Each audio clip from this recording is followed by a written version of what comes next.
Good evening everyone. ఎలా ఉన్నారు? I hope you're all doing well. Welcome to T1 Academy Current Affairs classes. ఈ రోజు current affairs క్లాసెస్లో భాగంగా న్యూస్లో ఉన్న కొన్ని ముఖ్యమైన అంశాల గురించి మనం చర్చించుకుందాం. ఈరోజు న్యూస్లో ఉన్న ఇంపార్టెంట్ టాపిక్స్. ఫస్ట్ తెలంగాణ విద్యార్థులకు రైతు భరోసా నిన్న మొన్న రేవంత్ రెడ్డి గారు ప్రకటించారు కదా.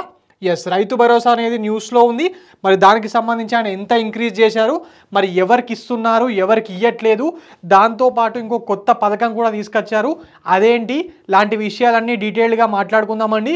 ఎందుకంటే గవర్నమెంట్ కొత్తగా తీసుకొచ్చిన స్కీము ఖచ్చితంగా ఎగ్జామ్లో అడుగుతారు. Next, paracetamol drug. మనము ఒళ్ళు నొప్పులున్నా, జ్వరం వచ్చినా, ఏమున్నా నార్మల్గా వేసుకునే ట్యాబ్లెట్ ఇదే కదా, డోలో 650. అది అని కూడా అనరు, అందరూ పోయి పారాసిటమాల్ ఇవ్వండి అంటే ఇచ్చేస్తారు కదా. ఎస్, ఆ పారాసిటమాల్ డ్రగ్ గురించి ఈరోజు న్యూస్ ఉంది. దానికి సంబంధించి కూడా మనకి exam point of view important అది. రైట్, దాని గురించి మాట్లాడుకుందాం. అలాగే దాని తర్వాత గ్రామీణ్ భారత్ మహోత్సవ్ అని మన న్యూఢిల్లీలో ఒక ఈవెంట్ జరిగిందండి. మన ప్రైమ్ మినిస్టర్ నరేంద్ర మోడీ గారు ఇనాగ్రేట్ చేయడం జరిగింది. మరి అసలు ఇది దేనికి సంబంధించింది, అందులో ఏం చర్చించారు, లాంటి విషయాలు. అలాగే ఒడిశా స్టేట్ న్యూస్లో ఉంది. మరి ఎందుకు న్యూస్లో ఉంది, అసలు దానికి సంబంధించిన విశేషాలు ఏంటి. అలాగే వింటర్ చార్ధామ్, అందరికీ చార్ధామ్ యాత్ర గురించి తెలిసే కదా. కాకపోతే ఇప్పుడు వింటర్ చార్ధామ్ అని చెప్పి దానికి సంబంధించి ఒక కొత్తది న్యూస్లోకి వచ్చింది. మరి అది ఏంటి, దానికి సంబంధించిన విశేషాలు ఏంటో మనం ఈరోజు తెలుసుకుందాం. అలాగే సైబర్ అటాక్స్ మళ్ళీ న్యూస్లో ఉన్నాయి. వాటితో పాటు ఇంటర్నేషనల్ రిలేషన్స్లో భాగంగా ఈక్వెడర్ అనే ఒక దేశం న్యూస్లో ఉంది. ఇది ఎక్కడుంది, మరి దానికి సంబంధించిన న్యూస్ ఏంటి, దానికి సంబంధించిన స్టాటిక్ ఇన్ఫర్మేషన్, ఇవన్నీ కూడా మనం ఈరోజు చూద్దామండి. ఫైనల్గా కొన్ని MCQs డిస్కస్ చేద్దాం, so that they will be important for you guys in the examination. Right, now coming on to the first topic for today, that is Rythu Bharosa. కొత్తగా ఇంతకుముందు రైతు బంధు స్కీమ్ ఉండే కదా, దాన్నే పేరు చేంజ్ చేశారండి, రైతు భరోసా అని చెప్పి. మరి దాని కింద తెలంగాణలో ఉన్న రైతులకు ఎకరానికి 12,000 రూపాయలు ఇవ్వాలని చెప్పి రేవంత్ రెడ్డి గారి గవర్నమెంట్ డిసైడ్ చేయడం జరిగింది. ఇంతకుముందు ఎంత ఇచ్చేవాళ్ళు, కేసీఆర్ గారి గవర్నమెంట్ ఉన్నప్పుడు 10,000 ఇచ్చేవాళ్ళు. రైట్, మరి అలాగే మొన్నటి వరకు ఒక విషయం న్యూస్లో నడిచింది కదా, ఏమని, సీలింగ్ పెడతారు, 10 ఎకరాలు దాటిన వాళ్ళకు ఇవ్వరు, ఇవన్నీ మాట్లాడారు కదా. కానీ అలాంటిది ఏమీ లేదు. రైతు అన్నవాడు రైతే, పెద్ద రైతు అయినా కూడా మన తెలంగాణలో చాలా కుటుంబాలు ఉన్నాయి. 30 ఎకరాలు 20 ఎకరాలు ఉన్నా కూడా అది తప్పితే వేరే పని లేని వాళ్ళు, 20 ఎకరాలు ఉండి కాకపోతే ఇంకా వాళ్ళ పిల్లలు ఏ జాబ్ చేయకుండా మొత్తం వ్యవసాయ భూమినే పట్టుకొని ఉన్న కుటుంబాలు చాలా ఉన్నాయి. మరి వాళ్ళకు కూడా ఇవ్వాలి అన్న ఉద్దేశంతో రైతులందరికీ వ్యవసాయ యోగ్యమైన భూముల్లో పనిచేస్తున్న రైతులందరికీ ఇవ్వాలి అని చెప్పి డిసైడ్ చేయడం జరిగింది. కాకపోతే ఇంతకు ముందులాగా రాళ్ళు రప్పలు ఉన్న భూములకు, వ్యవసాయం చెయ్యని భూములకు, అంటే పడత్ భూములు ఉంటాయి కదా, ఎస్, వాటికి ఇవ్వము. మైనింగ్ జరుగుతున్న భూములకు ప్రభుత్వము రోడ్లు ఎక్స్టెన్షన్ కోసం ఊర్లలో తీసుకున్న భూములు ఉంటాయి కదా, వాటికి, అలాగే ప్రభుత్వ భూములకు, అలాగే కోనలు ఉన్న భూములకు, ఇలాంటి వాటికి ఇవ్వము, డబ్బులు వృధా చేయము అని చెప్పి నిన్న రేవంత్ రెడ్డి గారు కేబినెట్ సమావేశంలో చెప్పడం జరిగింది. మరి ఇప్పుడు వ్యవసాయ యోగ్యమైన భూములను ఎలా డిసైడ్ చేస్తారు, ఏ భూములకు ఇవ్వరు, ఇది ఎట్లా తెలుస్తుంది మనకంటే, ఊర్లలో విలేజ్ రెవెన్యూ ఆఫీసర్లు, MROలు వచ్చి అదంతా డీటెయిల్స్ అనేది సేకరిస్తారండి. గ్రామాల్లో మళ్ళీ సర్వే అనేది ఒకటి జరుగుతుంది. ఏవి వ్యవసాయ యోగ్యమైన భూములు, ఎందులో వ్యవసాయం చేస్తున్నారు, ఎందులో చేయట్లేదు, ఎవరికి ఇవ్వాలి, ఎవరికి ఇవ్వకూడదు అనేది ఊర్లలో మళ్ళీ సర్వే అనేది జరుగుతుంది. మరి ఈ రైతు భరోసా ఎప్పటి నుంచి ఇస్తామని చెప్పారు, January 26th స్టార్ట్ అవుతుందంట. మన రిపబ్లిక్ డే రోజున January 26th 2025 నుంచి స్టార్ట్ కాబోతుంది. మరి అప్పట్లోపనే ఈ అధికారులు సర్వే అనేది కంప్లీట్ చేస్తారు. ఓకే, అప్పట్లోపనే కంప్లీట్ చేస్తారు. ఇందాక నేను చెప్పిన పాయింట్స్ అన్ని ఇక్కడ ఉన్నాయండి ఇంగ్లీష్ మీడియం వాళ్ళ కోసము. The schemes will now cover all cultivable lands, వ్యవసాయ భూములు అన్నిటికీ కవర్ అవుతాయి వితౌట్ ఇంపోజింగ్ ఎనీ కండిషన్స్. 10 ఎకరాల 20 ఎకరాల 30 ఎకరాల సంబంధం లేదు, మీరు అందులో వ్యవసాయం చేస్తూ ఉంటే చాలు డబ్బులు ఇస్తారు. సంవత్సరానికి 12,000. మరి 12,000 ఒకటే ఇస్తారా అంటే ఒకటేసారి ఇస్తారంటే కాదండి, 2 భాగాలుగా 6,000. ఖరీఫ్లో 6,000, రబీ సీజన్లో 6,000 అకౌంట్లలో జమ చేయడం జరుగుతుంది. However the lands designated for non agricultural uses. ఇందాక నేను చెప్పాను కదా, మైనింగ్ చేస్తున్న భూములకు, రియల్ ఎస్టేట్ భూములకు, ఇండస్ట్రియల్ ప్రాజెక్ట్స్ కోసము సేకరించిన భూములు, గవర్నమెంట్ భూములు సేకరిస్తుంది కదా, అప్పుడే మనకు కంపన్సేషన్ ఇస్తుంది. సో ఆ భూములకు, అలాగే రెసిడెన్షియల్ పర్పసెస్ కోసం ఉన్న భూములకు వీటెవ్వరికి కూడా ఇవ్వము అని చెప్పి చెప్పడం జరిగింది. తెలుగు మీడియం వాళ్ళ కోసము ఈ పాయింట్స్, నేను మాట్లాడిన పాయింట్స్ ఇక్కడ ఉన్నాయి. ఎవరైనా నోట్స్ రాసుకోవాలనుకుంటే రాసుకోండి. రాళ్ళు రప్పలు ఉన్న భూములు ఇవన్నిటికి ఇవ్వము అని చెప్పి చెప్పడం జరిగింది. ఓకే, అలాగే దాంతో పాటుగా అదే రోజున జనవరి 26 రోజున రైతు భరోసాతో పాటు ఇందిరమ్మ ఆత్మీయ భరోసా అనే స్కీమ్ని కూడా స్టార్ట్ చేయడం జరిగింది. ఇది కూడా సిమిలరేనండి.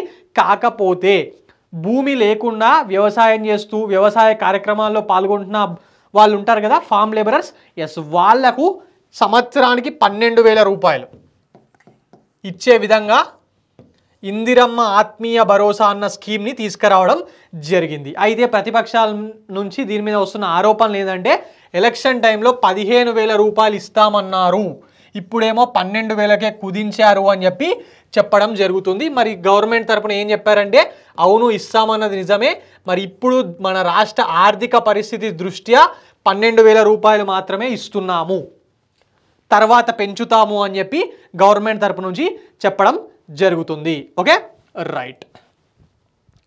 నౌ ఇది కూడా జనవరి 26 నుంచే ఇంప్లిమెంట్ కాబోతుందండి, ఇందిరమ్మ ఆత్మీయ భరోసా మరియు Rythu Bharosa. Okay, right. Now coming on to the next topic for today, that is CSIR paracetamol drug.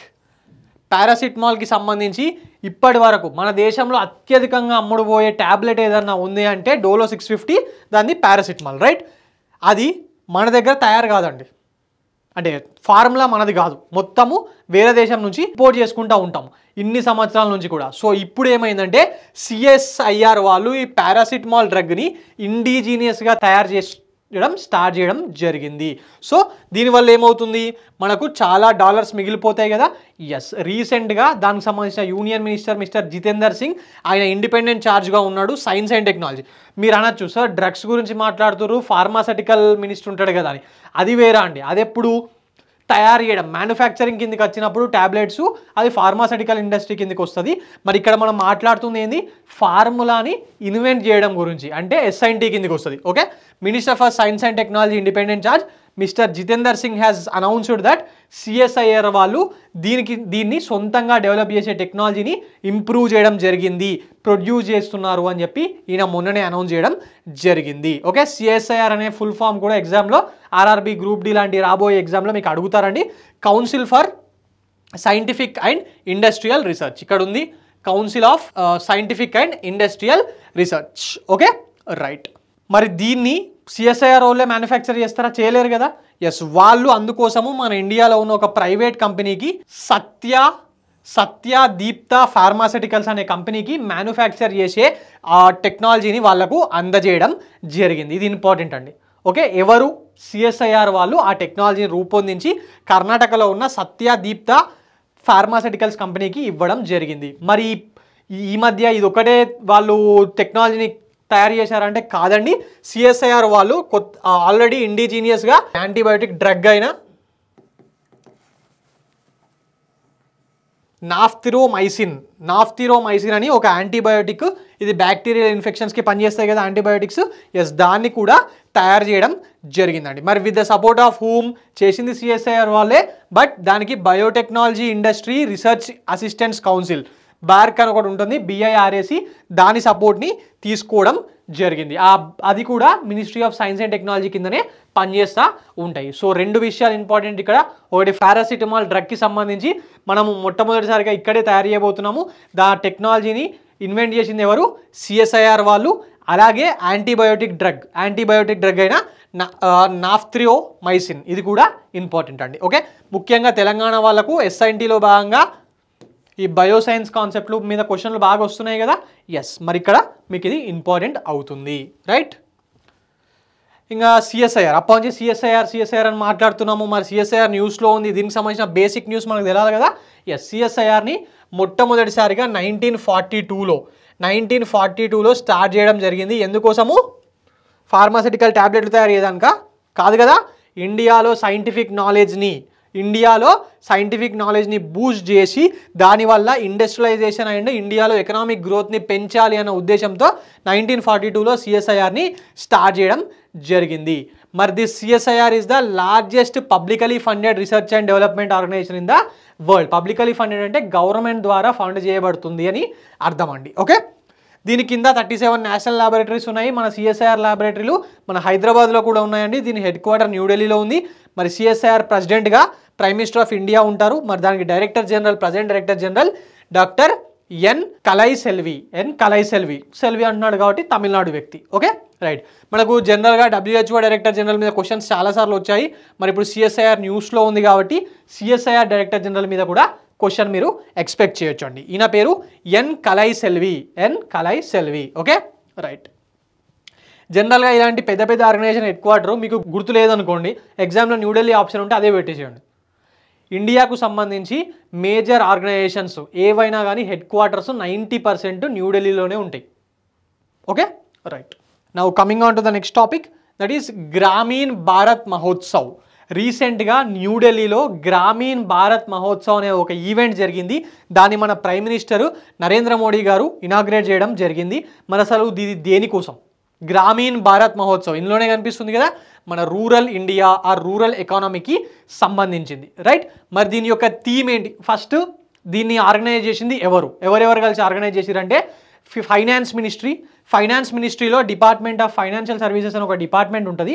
ఆ ఫైనాన్స్ మినిస్ట్రీకి సంబంధించిన department of finance services and మన నాబార్డ్, ఇక్కడ ముషీరాబాద్లో ఆర్టీసీ క్రాస్ రోడ్ మీద నాబార్డ్ ఆఫీస్ ఉంటుంది కదా, ఎస్ అది నాబార్డ్ తెలంగాణ అండ్ ఆంధ్రప్రదేశ్కి సంబంధించిన మెయిన్ బ్రాంచ్. ఇక్కడ నాబార్డ్ వాళ్ళు దీన్ని నిర్వహించడం జరిగింది. మరి ఇలాంటి వాళ్ళకు థీమ్స్ ఉంటాయి. ఆ థీమ్ ఏంటి, మోటో ఏంటి అని చెప్పి ఎగ్జామ్లో అడుగుతారు. థీమ్ ఏంటి? Building A resilient rural India for a Viksit Bharat. Building A resilient rural India for a Viksit Bharat 2024 అనేది థీము. మోటో ఏమో if villages gross country gross. Mahatma Gandhi గారు చెప్పిన సామెత ఉంది కదా, భారతదేశపు ఆత్మ గ్రామాల్లోనే ఉంది అని చెప్పి. ఒక రకంగా ఇది ఇప్పుడు దాని గురించే మాట్లాడుతుందండి. ఆ ఆత్మ విలేజెస్ గ్రో అవుతేనే మన దేశం బాగుపడుతుంది అనేది ఈ మోటో యొక్క అర్థం. Okay right. న్యూఢిల్లీలో జరిగిందని ఇందాక చెప్పాను కదా, ఎస్. మరి అసలు ఇక్కడ ఏం చేసిర్రు? ఈవెంట్ పెట్టిర్రు. అసలు దేనికి? ఈ ఈవెంట్లో ఏం జరిగిందంటే పాలిటిక్స్లో ఉన్న గవర్నమెంట్లో ఉన్న లీడర్సు, పెద్ద లీడర్సు, అలాగే రూరల్ ఎకానమీకి సంబంధించి దాన్ని ఎలా ఇంప్రూవ్ చేయాలి అని చెప్పి అందులో పాల్గొంటూ దాన్ని ఇంప్రూవ్ చేయడానికి కష్టపడే నాయకులు, అంటే రైతు నాయకులు ఉంటారు కదా, ఎస్ వాళ్ళతో పాటు రూరల్ ఇండస్ట్రీస్ లాంటి కాటేజ్ ఇండస్ట్రీస్ ఇలా ఉన్న వాళ్ళ లీడర్స్ ఉంటారు కదా, వాళ్ళందరూ ఇక్కడ కలిసి కూర్చొని అసలు దీన్ని ఎట్లా ఇంప్రూవ్ చేయాలి, రూరల్ ఎకనామిక్ గ్రోత్ని ఎట్లా ఇంప్రూవ్ చేయాలి, ఏమేం చేస్తే రూరల్ ఏరియాలో డబ్బు సంపద అనేది సృష్టించబడుతుంది అనే విషయాల మీద డిస్కస్ చేయడం జరిగిందండి. ఇది ఇంపార్టెంట్ పాయింట్ అవుతుంది. The Grameen Bharat Mahotsav bring together the leaders from the government, rural economy and industry to discuss ways and strategies to build a prosperous and self reliant rural India. Okay right. మరి ఎవరు organise చేశారన్నాను? ఇగో చూడండి, NABARD and department of financial services which is of ministry of finance. Okay right. Next objectives. అసలు దీని objective ఏంటి? వాళ్ళందరూ leaders వచ్చారు, political మన గవర్నమెంట్కి సంబంధించిన లీడర్స్, రూరల్ లీడర్స్, ఇండస్ట్రీస్ అందరూ వచ్చారు. బట్ ఏ ఆబ్జెక్టివ్ మీద అనేది ఇక్కడ ఉంది మనకు. బేసిక్ థింగ్ ఏంటంటే to explore strategies for the implementation of rural development. Rural development చెయ్యాలి కాదు, ఎట్లా చేయాలా, కొన్ని స్ట్రాటజీస్ ఇంప్లిమెంట్ చేయాలి. ఆ స్ట్రాటజీస్ ఏంటి అనేది దేన్ని కీ పిల్లర్గా తీసుకొని డెవలప్ చేద్దామన్న విషయం మీద చర్చించి ఫైనల్గా self Reliance for farmers and artisans, rural women empowerment, skill development for the rural youth, financial inclusion for the marginalised and rural communities. ఈ 4 కీ పిల్లర్స్ని తీసుకొని వీటిని డెవలప్ చేస్తే రూరల్ డెవలప్మెంట్ అనేది జరుగుతుంది అని చెప్పి వాళ్ళు అభిప్రాయపడడం జరిగింది. అలాగే ఈ గ్రామీణ్ భారత్ మహోత్సవ్ అనేది రూరల్ ఆంటర్ప్రెన్యూర్స్కి ఒక ప్లాట్ఫామ్ లాగా వాళ్ళు ఇప్పటి వరకు సృష్టించినవి, వాళ్ళ ప్రొడ్యూస్ ఉంటుంది కదా, వాటిని అమ్ముకోవడానికి లేకపోతే పెద్ద కంపెనీస్తో లింకప్ పెట్టుకోవడానికి ఇలాంటివి మేము సృష్టిస్తున్నామని చెప్పి ప్రపంచానికి తెలియజేయడానికి ఇది ఒక ప్లాట్ఫామ్ లాగా వాళ్ళకు ఉపయోగపడడం జరిగింది. అలాగే ఫైనల్గా ఇట్లా పెద్ద వాళ్ళు కలిసి కూర్చున్నప్పుడు ఏం జరుగుతుంది? ప్యానల్ డిస్కషన్స్ జరుగుతాయి కదా, ఎస్ ఈ ప్యానల్ డిస్కషన్స్ కూడా జరగడం జరిగింది. Okay, right. ఫైనలీ నాబార్డ్ అప్పటి నుంచి మరి అది నాబార్డ్ వాళ్ళు మినిస్ట్రీ ఆఫ్ ఫైనాన్స్ వాళ్ళు పెట్టిరని చెప్తున్నాం. మరి నాబార్డ్ కూడా మనకి ఎగ్జామ్లో చాలాసార్లు అడిగారు, ఇంపార్టెంట్ కాబట్టి ఒకసారి నాబార్డ్కి సంబంధించిన స్టాటిక్ ఇన్ఫర్మేషన్ చూద్దాం. నాబార్డ్ ఎప్పుడు పెట్టిరండి? ఈ క్వశ్చన్ కూడా చాలాసార్లు అడిగారు. నాబార్డ్ని 1982లో పెట్టడం జరిగింది. డేట్ అవసరం లేదో మనకు అంత పర్ఫెక్ట్గా, కాకపోతే నాబార్డ్ ఫుల్ ఫామ్ ఇది కూడా అడుగుతారు. National bank for agriculture and rural development, ఇది ఇంపార్టెంట్. ఇది రూరల్ ఫైనాన్స్, రూరల్ ఏరియాస్లో అంటే ఇప్పుడు చెప్పాలంటే ఇప్పుడు రైతులకు లోన్లు అవసరం. నాబార్డ్ డైరెక్ట్గా మీరో నేనో పోయి నేను అగ్రికల్చర్ చేస్తా, నేను ఊర్లల్లో మన హార్టికల్చర్ చేస్తా, ఇంకొకటేమో అడిగితే అప్పియదండి. డైరెక్ట్ కాంటాక్ట్ ఉండదు. కాకపోతే మనకి ఎస్బీఐ వాడు, ఆర్ఆర్బీ వాడు వీళ్ళందరూ ఇస్తారు కదా, ఇచ్చే డబ్బులన్నీ కూడా వాళ్ళు నాబార్డ్ నుంచే తీసుకొస్తారు.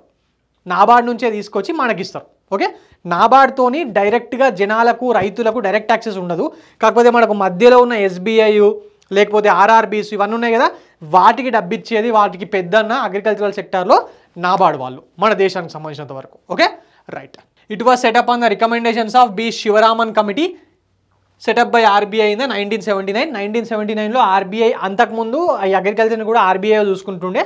హెవీ వర్క్ అయిపోయేసరికి మరి దీన్ని సపరేట్ చేద్దాం అనుకుంటున్నాం, ఎట్లా ఏంది అని చెప్పి శివరామన్ కమిటీ చేసిరు. శివరామన్ కమిటీ 1979లో ఇచ్చిన రికమెండేషన్స్తోని 1982లో నాబార్డ్ అనేదాన్ని సృష్టించడం జరిగింది. ఇది 100% owned by government of India అండి. నాబార్డ్కి అప్పుడప్పుడు అసిస్టెంట్ మేనేజర్ అని చెప్పి సంవత్సరానికి 2 సంవత్సరాలకు నోటిఫికేషన్ కూడా పడుతుంది. చాలా మంచి జాబులు, నోటిఫికేషన్ పడ్డప్పుడు అప్లై చేసుకోండి ఒకవేళ మీకు అగ్రికల్చరల్ సెక్టార్ మీద ఇంట్రెస్ట్ ఉంటే. Right, next topic, that is Odisha CM declares unseasonal rains as natural calamity. బేసిక్గా మన నేషనల్ డిజాస్టర్ మేనేజ్మెంట్ యాక్ట్ 2005 ఉంది కదా, ఆ 2005లో ఏవి న్యాచురల్ కెలామిటీస్ అనేది ఇన్ఫర్మేషన్ ఉందండి. మీరు ఆ వెబ్సైట్ ఓపెన్ చేసినా మీకు కనిపిస్తుంది. ఓకే, ఇన్ఫర్మేషన్ ఉంది ఏవేవి అని చెప్పి వాళ్ళు డిఫైన్ చేయడం జరిగింది. అందులో ఎప్పుడూ కూడా అన్సీజనల్ రెయిన్స్ అంటే ఎండాకాలంలో అనుకోకుండా వర్షాలు పడతాయి కదా, ఏదో మన అల్పపీడనం వచ్చింది, వాయుగుండం వచ్చింది, అప్పుడు పడ్డ విషయాల గురించి అంటలే. నార్మల్ రెయిన్స్ కూడా అప్పుడప్పుడు పడతాయి కదా సడన్గా, అట్లా అన్సీజనల్ రెయిన్స్ పడితే దాన్ని న్యాచురల్ కెలామిటీ కింద పరిగణలోకి తీసుకొని సెంట్రల్ గవర్నమెంట్ స్టేట్ గవర్నమెంట్కో లేకపోతే స్టేట్ గవర్నమెంట్ నుంచి మన రైతులకు డబ్బులు ఇచ్చేది అనే కాన్సెప్ట్ అనేది లేకుండే. బట్ స్టిల్ ఒడిస్సా గవర్నమెంట్, ఒడిస్సాలో ఉన్న సీఎం అక్కడ అన్సీజనల్ అనుకోకుండా వర్షాలు పడి రైతులందరూ నష్టపోవడం వల్ల ఒక అడ్మినిస్ట్రేటివ్ డిసిషన్ తీసుకొని ఆయన వాళ్ళకు కంపన్సేషన్ అనేది పే చేయడం జరిగిందండి. ఇది ఇంపార్టెంట్. ఏ రాష్ట్రంలో ఇలా ఇచ్చారు అని చెప్పి అడగచ్చు. లాస్ట్ టైం మన కేసీఆర్ గారు కూడా ఒక సంవత్సరం అట్లా సడన్గా వరంగల్, నల్గొండ ఏరియాలో సడన్గా వర్షం పడితే పోయి ఎకరానికి 10,000 వరకు ఏమో ఇస్తా అన్నట్టు గుర్తు కదా.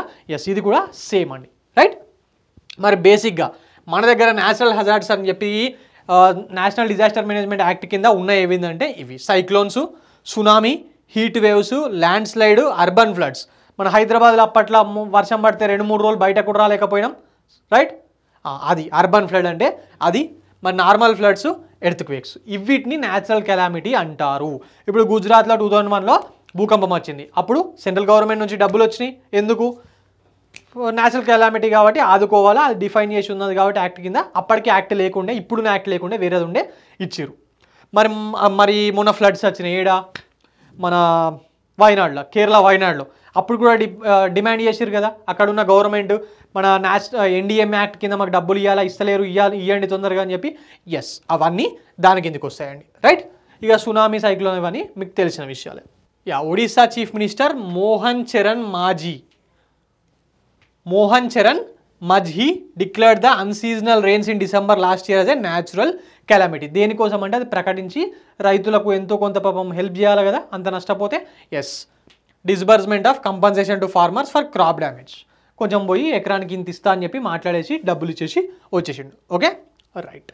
మరి దానికి రూల్ ఉందండి, ప్రతోడు నేను నష్టపోయినా అని చూపించే అవకాశం కూడా ఉంది కదా. అట్లా కాకుండా ఫార్మర్స్ ఎవరైతే వాళ్ళ పంటలో మినిమం 33% ఆఫ్ ద పంట నష్టపోయారో వాళ్ళకు మాత్రమే అసిస్టెన్స్ అనేది ఇవ్వడం జరిగింది. Unseasonal rains was not on the list of national calamities before. ఇందాక చెప్పాను కదా, అన్సీజనల్ రెయిన్ సడన్గా వర్షం పడ్డది సీజన్లో అది నేషనల్ కెలామిటీకి రాదని. ఎస్, అయినా స్టిల్ వీళ్ళు అర్థం చేసుకొని డబ్బుల్ని రైతులకు ఇవ్వడం జరిగింది. మంచి ఇనిషియేటివ్ అండి. ఒడిస్సాలో బీజేపీ గవర్నమెంట్ తీసుకున్న మంచి ఇనిషియేటివ్ అది. Right, winter Chardham. మనకు చార్ధామ్ యాత్ర గురించి మనకు తెలిసిన విషయమే కదా, బద్రీనాథ్, కేదార్నాథ్, యమునోత్రి అంతా పోయేస్తూ ఉంటారు జనాలు. ఎస్, కాకపోతే ఇప్పుడు వింటర్ చార్ధామ్ యాత్ర అని చెప్పి కొత్తగా స్టార్ట్ చేసిరండి. జనరల్గా చార్ధామ్ యాత్ర నార్మల్ అంటే వింటర్ సీజన్లో కాకుండా నార్మల్ మే టు నవంబర్ ఈ టైంలో పోతారు. ఎందుకంటే నవంబర్ తర్వాత బద్రీనాథ్ సినిమా చూసిరా, బద్రీనాథ్ సినిమా అల్లు అర్జున్ రీసెంట్గా బాగా న్యూస్లో ఉన్నాడు కదా. ఎస్, ఆ బద్రీనాథ్ సినిమాలో మీకు అక్కడ చలికాలం అని చెప్పి మొత్తం మంచుతోని బద్రీనాథ్ అంతా కవర్ అయిపోతుంది అని చెప్పి మూసేస్తారు. ఒక 6 నెలల పాటు మూసేస్తామని చెప్తారు కదా. ఎస్, అప్పుడు మూసేసేవాళ్ళు కదా. సో ఇప్పుడు ఏం చేసారంటే స్టిల్ ఈ పిలిగ్రిమేజ్ టూరిజం, ఆ టెంపుల్ టూరిజం అనే దాన్ని ఇంక్రీజ్ చేయాలా.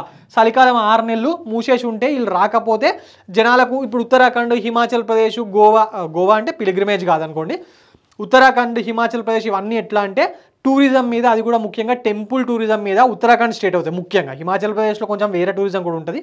ఉత్తరాఖండ్ లాంటి రాష్ట్రాలు టెంపుల్ టూరిజం మీద ఆధారపడి ఉన్న రాష్ట్రాలు. మరి మొత్తంగా టూరిస్టులు చూడడానికి రాకపోతే అక్కడ ఉన్న ఎకనామిక్ ఇబ్బంది కదా. సో ఏం చేసిరంటే ఆ చార్ధామ్స్లో ఎక్కడైతే మన మెయిన్ మూల విగ్రహం ఉంటుంది కదా ఆ గుడిలో, దాన్ని అక్కడి నుంచి ఆ 6 months పాటు వేరే దగ్గరికి షిఫ్ట్ చేసి, అక్కడ మంచు ఉండిపోతుంది, సో పోలేము. కానీ మన మూల విరాట విగ్రహం వేరే దగ్గర ఉంటే భక్తులు స్టిల్ పోతారు కదా.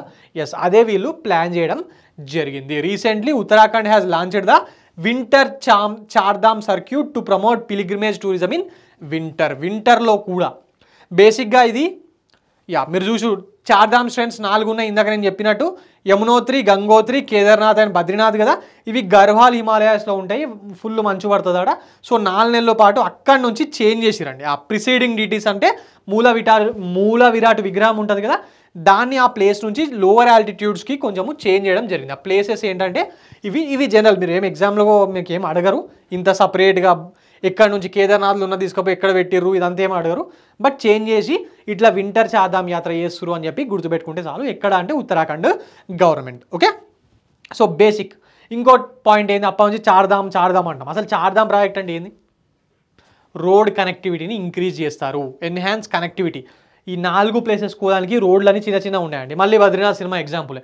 బద్రీనాథ్ సినిమాకి పోయేటప్పుడు తమన్నా వాళ్ళ తాత రోడ్లు చిన్నగా ఉండి కొంచెం వర్షం పడితే ఒక్కసారి గుండెపోటు వస్తుంది చూసిరు కదా. ఎస్, ఆ రోడ్లు అనేటివి మోడీ గవర్నమెంట్ గారు వచ్చిన తర్వాత ఇక్కడికి నార్మల్ టైంలో కూడా కనెక్టివిటీ పెంచుదాము అని చెప్పి రోడ్లు ఎక్స్పాన్షన్ చేసే ప్రోగ్రామ్ని చేపట్టడమే ఈ చార్ధామ్ ప్రాజెక్ట్ యొక్క ముఖ్యమైన ఉద్దేశం. కాకపోతే దీనికి కొంచెం ఎన్విరాన్మెంటల్ కన్సర్న్స్ ఉన్నాయండి. ఎందుకంటే మొత్తం మౌంటేనియస్ ఏరియా, ఇష్టం ఉన్నట్టు తవ్వితే ల్యాండ్ స్లైడ్లు అయ్యి మనుషులు చచ్చిపోతారు. ఇప్పుడు వాయనాడ్ ఉంది, వాయనాడులో ఊకుకి ఎందుకు అట్లా జరుగుతుంది ఆలోచించారు ఎప్పుడన్నా?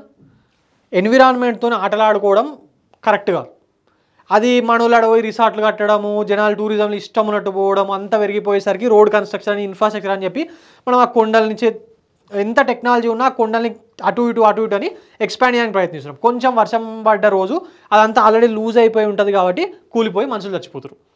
ఈ చార్ధామ్ ప్రాజెక్ట్ మీద కూడా అసుంటి ఎన్విరాన్మెంటల్ ప్రాబ్లమ్సే, కన్సర్న్సే ఉన్నాయి. సుప్రీంకోర్టు మీద ఓ కమిటీ కూడా వేసింది. మరి పెంచుతాం అంటారు, కరెక్టే. మీరు పెంచి డబ్బులు వస్తాయి, అంత డబ్బులు వచ్చిన తర్వాత ఏదో ఒక సీజన్లో అందరు జనాలు చచ్చిపోతే ఏం చేస్తారు? వచ్చిన డబ్బులు ఏం చేసుకుంటారు అని చెప్పి సుప్రీంకోర్టు ఒక కమిటీ వేయడం జరిగింది. మరి చూడాలి దీన్ని మళ్ళీ ఇంకా పెంచుతారా, ఉన్న వరకే ఉంచుతారా అనేది. ఓకే రైట్, ఇది ఇంపార్టెంట్ అండి. చార్ధామ్ సంబంధించి చాలా ఇంపార్టెంట్ ఇది. Now coming on to the next topic, that is India becomes second most targeted nations for cyber attacks in 2024. ఇంతకుముందు యుద్ధాలు భూమి మీద జరుగుతుండే, దాని తర్వాత సముద్రంలో జరుగుతుండే, తర్వాత ఆకాశంలో జరుగుతుండే. ఇప్పుడు మొత్తం సైబర్ అటాక్స్ చేస్తారు మన కంప్యూటర్ల మీద. గవర్నమెంట్కి సంబంధించిన వెబ్సైట్స్ని హ్యాక్ చేయడం, మిలిటరీ వెబ్సైట్స్ని హ్యాక్ చేయడం, సో దట్ ఒకటి నుంచి ఒకటికి కమ్యూనికేషన్ పోకుండా ఆపేయడం. రైట్, వీటినే సైబర్ అటాక్స్ అంటాము. మరి ప్రపంచవ్యాప్తంగా ఈ పోయిన సంవత్సరం జరిగిన సైబర్ అటాక్స్లో మన దేశం మీదనే సెకండ్ హైయెస్ట్ అంట. ఫస్ట్ అత్యధికంగా సైబర్ అటాక్స్కి దాడైన దేశం ఏంటంటే అమెరికా. వాడు అందరితో గొడవలు పెట్టుకుంటాడు కాబట్టి వాడి మీద ఆటోమేటిక్గా చేస్తారు. మరి సెకండ్ ఏమో మనం ఉన్నాం. మన మీద ఎవరు చేస్తారంటే పక్కకు ఉంది కదా పెద్ద డ్రాగన్, ఆ డ్రాగన్ దేశం నుంచే మన మీద సైబర్ అటాక్లు అనేది జరగడం జరిగింది. అలాగే వాళ్ళ నుంచి టెక్నాలజీ తీసుకొని మన పక్కకు నాగుంపాము ఉన్నది కదా పాకిస్తాన్, వాళ్ళు కూడా ఇద్దరు కలిసి మన మీద సైబర్ అటాక్లు చేయడం జరిగింది. ఓకే, సో మరి ఇది ఎవరు చెప్పిర్రు అంటే అకార్డింగ్ టు విచ్ ఆర్గనైజేషన్ అని కూడా మీకు ఎగ్జామ్లో అడగచ్చు.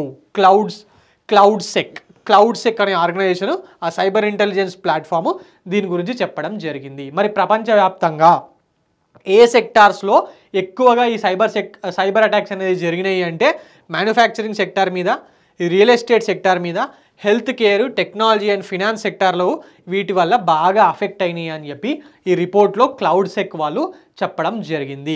మనకి ఇక్కడ ఇంత డీటెయిల్గా అడగకపోయినా which among the following statements regarding cyber attacks happened in 2024 అని చెప్పి ఇండియా ఫస్ట్ ప్లేస్ అని చెప్పిస్తాడు. ఇక్కడ సెకండ్ ప్లేస్ కదా, మనం భారతదేశము మన దేశభక్తి అని చెప్పి ఫస్ట్ కదా మనదే జరుగుంటుంది అనుకొని మనం ఫస్ట్ పెట్టేస్తాం. కానీ ఫస్ట్ యూఎస్ఏ అండి, సెకండ్ ఇండియా మీద జరిగినాయి. Okay right. Now coming on to the next topic.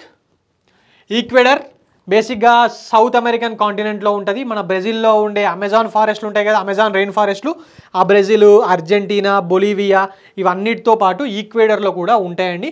మరి ఆ ఈక్వెడర్ అలాంటి దేశంలో ఎమర్జెన్సీ విధించారంట. ఎందుకంటే ఇంటర్నల్ అన్రెస్ట్, గొడవలు అవుతున్నాయి.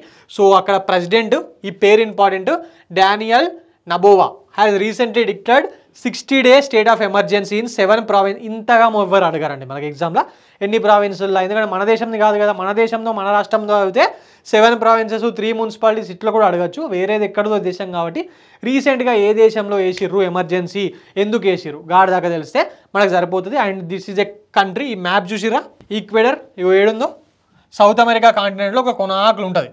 ఇగో ఇది బ్రెజిల్, ఇగో ఇవన్నీ చిన్న చిన్న దేశాలు, ఈడ ఈక్వెడర్ ఉన్నది. మరి ఆ ఈక్వెడర్ మీద నుంచి ఈక్వెడర్ పాస్ అవుతుంది. ఓకే రైట్, అది మనకు ఇంపార్టెంట్ అవుతుంది. ఎందుకు reason, internal unrest and armed conflict, దీనివల్ల వేయడం జరిగింది. మెయిన్గా మనకు బ్రెజిల్తో పాటు ఈ సౌత్ అమెరికన్ కాంటినెంట్లో ఈ ఇల్లీగల్ డ్రగ్ ట్రేడ్ అనేది బాగుంటుందండి.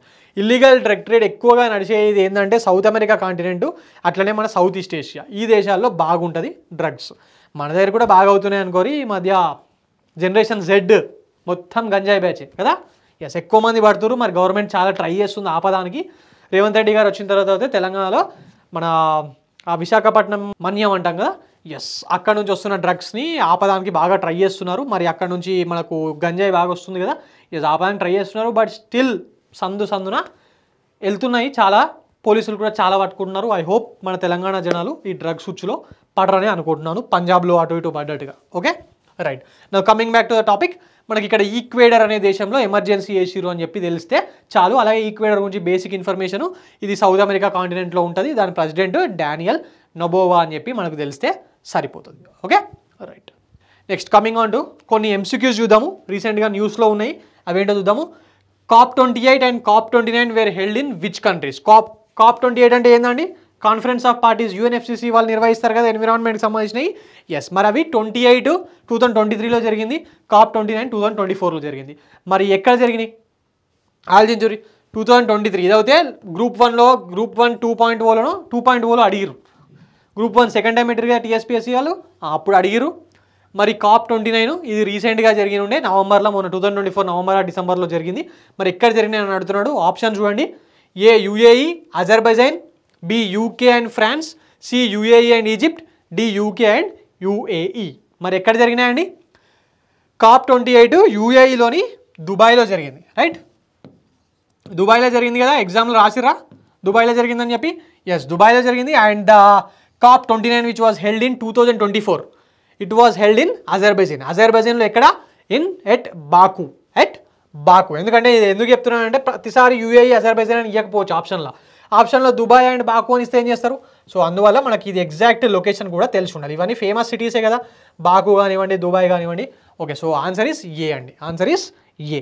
Next question, who among the following was awarded Indira Gandhi peace prize for 2024? Indira Gandhi peace prize 2024 రీసెంట్గా అనౌన్స్ చేశారు. మరి ఎవరికి ఇచ్చారు అని చెప్పి అడుగుతున్నాడు. ఆప్షన్ చూడండి, వెరోనికా మిచెల్ బ్యాచెలెట్, డానియల్ బెరెన్బోయిమ్, కాఫీ అన్నన్, రెడ్ క్రాస్. కొంచెం చదవకపోయినా ఇవి రెండు వదిలేసి పేరు మనకు తెలియదు కదా, ఆయననేమో UNO చీఫ్, రెడ్ క్రాస్ వాళ్ళకి చాలాసార్లు వచ్చింది కదా, నోబెల్ అవార్డ్స్ కూడా వచ్చినాయి, సో వాళ్ళకే ఇచ్చి ఉండొచ్చు అని అనుకుంటాము. కానీ అవి రెండు కాదండి. 2024లో Veronica Michelle Bachelet, she is the ex president of Chile దేశం యొక్క ఎక్స్ ప్రెసిడెంట్. ఈమె ఇప్పుడు జెండర్ ఈక్వాలిటీ కోసము అండ్ ప్రజల హక్కుల కోసము వాళ్ళ దేశంలో పోరాడుతుంది. మరి ఆమెకు ఈ ఇయర్ 2024లో చిలీ ఎక్స్ ప్రెసిడెంట్ అయిన వెరోనికా మిచెల్ బ్యాచెలెట్కి ఇవ్వడం జరిగింది. సెకండ్, ఈ డానియల్ బెరెన్బోయిమ్ కూడా పేరు ఇనుంటారు, ఎందుకంటే ఈయనకు 2023లో ఇచ్చారు. ఇదే ఇందిరాగాంధీ పీస్ ప్రైజ్ ఈయనకు 2023లో ఇవ్వడం జరిగింది. సో ఇప్పుడు 2024 కాబట్టి మనకు ఆన్సర్ ఆప్షన్ ఏ అవుతుంది. Now coming on to the next question. According to CloudSEK, ఇందాక మాట్లాడాం కదా, yes, according to CloudSEK which country ranks first globally in terms of cyber attacks in 2024? 2024లో జరిగిన సైబర్ అటాక్స్లో అత్యధికంగా ఏ దేశం మీద జరిగాయి అని చెప్పి అడుగుతున్నాము క్వశ్చన్ ఇక్కడ. Options: A India, B China, C USA, D Russia, E UK. మరి ఎవరి మీద జరిగినాయి? ఫస్ట్ ఇండియానా? కాదు కదా, ఎవరి మీద? యుఎస్ఏ మీద జరగడం జరిగింది. Okay, right. అగ్రరాజ్యం అన్నప్పుడు డబ్బులే కాదు, శత్రువులు కూడా ఎక్కువ ఉంటారు కదా, సో ఆటోమేటిక్గా ఫస్ట్ వాళ్ళ మీదే జరిగినాయి. Okay, right. సో ఇదండి ఈరోజు current affairs. For more current affairs like this please watch T1 Academy and also do subscribe our channel. ఏమన్నా డౌట్స్ ఉంటే కమెంట్ సెక్షన్లో కమెంట్ చేయండి, మేము ఖచ్చితంగా మీకు ఆన్సర్ రిప్లై ఇవ్వడం జరుగుతుంది. Thank you.